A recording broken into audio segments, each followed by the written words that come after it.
Good morning and welcome to 59 Minutes. My name is Levi Kones. This morning I have a gentleman who has written a nice little book here, Benjamin CHEBOSON. Yeah, that's my name. The author himself. Karibu sana. Asante sana. Thanks so Yeah. much, Levi. I'm happy to be here. You've written the book called Freedom, Yeah. The Future of Comfortability. Ability. Yes, exactly. And you did this to motivate young people. Yeah. Let me start. Who's Benjamin? Benjamin is a 22-year-old from a very humble background there in Eldoret, Mailine. I'm right away, at this point, I'm a student in University of Laurea, Finland, taking a bachelor in nursing. And I'm very inspired young person of which, from the generation I am right now. You're in session at the moment. Sorry? You're actually a student. So I'm already have enrolled. I'm studying online. I'll be traveling in November to Finland. Okay. Yeah. So kind of since I was born, I've been in a community where I've seen that young people have lost the way from a long time ago. So I've been inspired to do a lot of things to these young people, despite of the few resources that I have, despite of the age that I am. I'm inspired at least to show the world that there's freedom of youth and they can do better in this generation. I like how you're saying despite the age. Yeah. You know, it's not every day we find a young person who has penned a book down. It's true. Many people will wait a bit to say they're getting some experience in life before they do so. What made you think that, it was time? What made me think it was time is because that I saw there's no time. Every time we think that we have time tomorrow, there's no time. And I took a step to writing the book so that at least by the time I will be somewhere in life, like maybe 30, 40, I'll be doing something else, like building the nation, at least making our great nation to be something better than today. So, and by doing so, it's too late maybe to make these youth know what they want to be. At least it will be late if I say that I'll wait for me to be 30 years to make those guys who have now lost the way to come to the right path. I think this is the time. And I sat down and thought of freedom, the book Future of Comfortability. And I saw, okay, let me write. Because at this age, by the time I'll be 30, I'll have a group of people like me who are journeying and soldiering to make this generation a better one. Yeah. So in terms of just a synopsis, what's your book about? My book is about the freedom of young people who are now having the wrong paths in their journeys. People are journeying every day. People are aspiring to do a lot of things every day. When you wake up in the morning, you have something at least at the end of the day you want to achieve. And when I wrote Freedom, in fact, when you see the page, I decided to at least the sunset, the palm tree, and a sort of a water body around. Because a palm in Latin means the palm. The palm means you have the ability. The hands, that means you can do anything. When you see your 5 fingers, it means that you have the capability. You can sit down and write something. You can do a lot of things. The sunset means the light. Every day when you wake up, we are told that for you to do something great, you need a light. And a light always is put in front of everything. If I want today to inspire people, I have to put everything in light. The water body is the 98% of the earth is covered with water.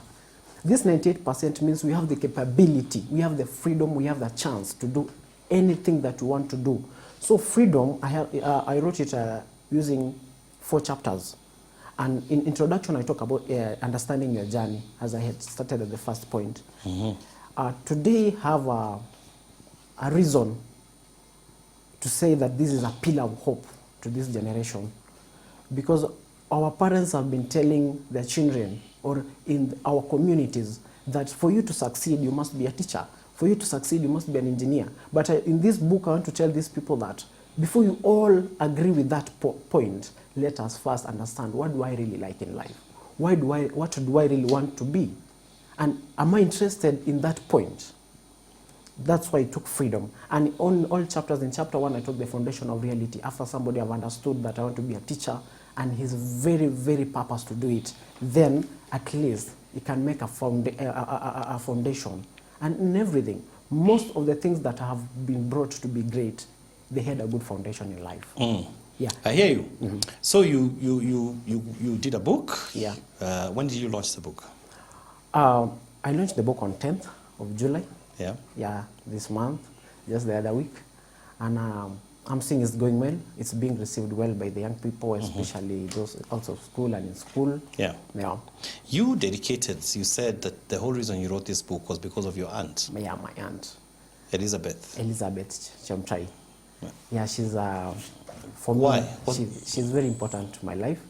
And I can trace back in my high school, mostly in fact in my primary school, because in my primary school I used to not perform well when I was in class, from class 7, class 8, because I used to be number one in a local school there in Moosbridge called Mogon Primary. Yeah. Yeah, it was just a local school until my father told me, you have a potential, you can go to a boarding school in Kamoyo Preparatory there in Nandi County. And when I went there, the competition was too high, to a point that I disappointed, in fact, my father and everyone, because they said that I used to be number 1. What happened? You are now having number 14, whatever. But she came and told me, do you know what? In fact, you are doing the best. When you go to your village, you will always, in fact, you will improve on your marks, see your marks. And when the time came, I got 392. My father was not pleased because he was expecting 400 in me. And Aunt Elizabeth took me to... What were you expecting yourself? I myself was expecting 400, yes. I disappointed myself also because that was a big school and I had been performing well in a point that I used to improve every day or every time we are Yeah, but meditating. 392 is a great mark. Yeah. So, You were a little hard on yourself there. so yeah, I was a little hard, but what disappointed me more is that my father took it like, no, that was not true. But at the end of it, there was a appreciation, good work. And my aunt took me. In fact, he was telling me, let me go and buy shopping for my son. I wanted to join that school. And when we went there, he told me, no, there was no shopping that I was going to do. Sit here. Do you know what? In this family, there's nobody who have ever achieved such a mark. Congratulations. And she spoiled me. That was the greatest thing, appreciation I got from that achievement of 392. When I came to high school, things get... So her words sank. Yeah, I was sang. And when I came to high school in Form 3, yeah, things got rough. Kind of. My grades were... It happens. Yeah, my grades were low. It happens. We And all, like- we all have those stories. Yeah, and like you remember when your parents tell you, just try. Yeah. Jaribu tu. Jaribu tu. Umalize usituaibishe. Usituaibishe. In fact, I was in St. Joseph's High School, Kitale, which is a very good, it's a national school. Yes, it is. And I was a student leader. You can imagine a student leader underperforming, plus all, kila kitu. But my aunt told me, do you know what? Only Ghost will make you fail. In Kalenjin, you can recall how that word comes. Yeah. So I never took it at the first point as a serious point, but at the end of it, I came and told myself, only Ghost. Why Ghost? Do even those things exist? Doesn't. In fact, I've included in my book. And when I went back to school, I sat down. And I said, because of her, let me do something. And let me tell you, at the end of it, I became a university student, scoring a very nice grade, B.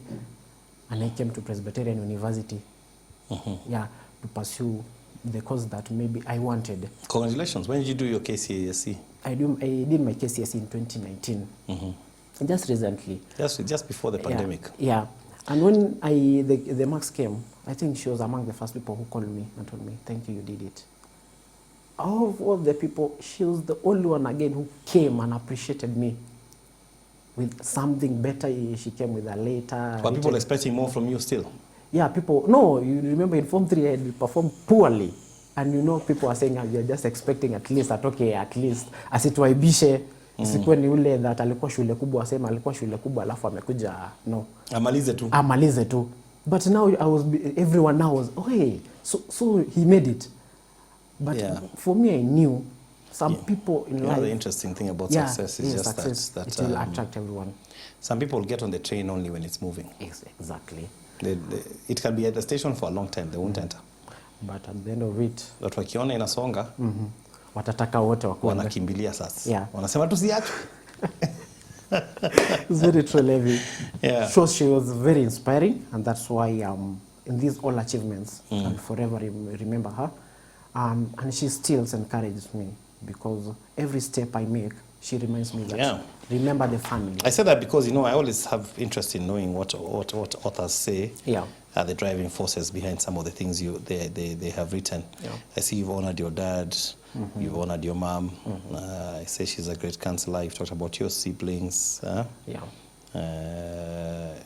You seem you're the only gentleman, are you? No, there's Caroline. Caroline, yeah. Yes. And then there is and then your high school principal. Yeah. It's not every day we get to see a principal appearing in. Not a normal thing. In the honor, some people answer leave shule wamefunga hiyo story ya paka ya principal. In fact, I've tell me about her. Diana Mugasia. Diana Mugasia. Madam Diana Mugasia, in fact, she's the class principal, not even the school principal.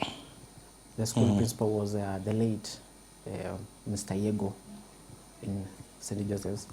Because the school has a larger population, about over 3,000. In fact, during my time in Form 4, we were 11 streams. So we had class principal who will oversee the whole class. So she was my class teacher and also the class principal of the whole block of Form 4.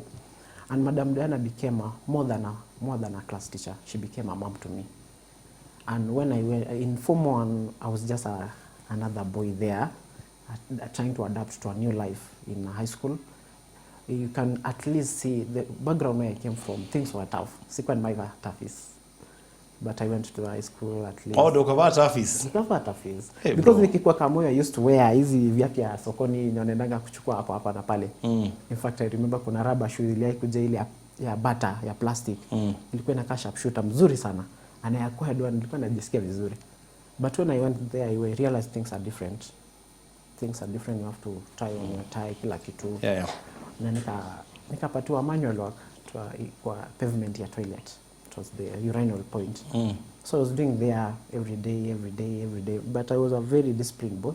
My father actually, he's a good mentor. In terms of discipline, character, I will forever appreciate him because the person I am today is because of my father. And when I went there, in fact, everyone will like the picture of a person who have good character.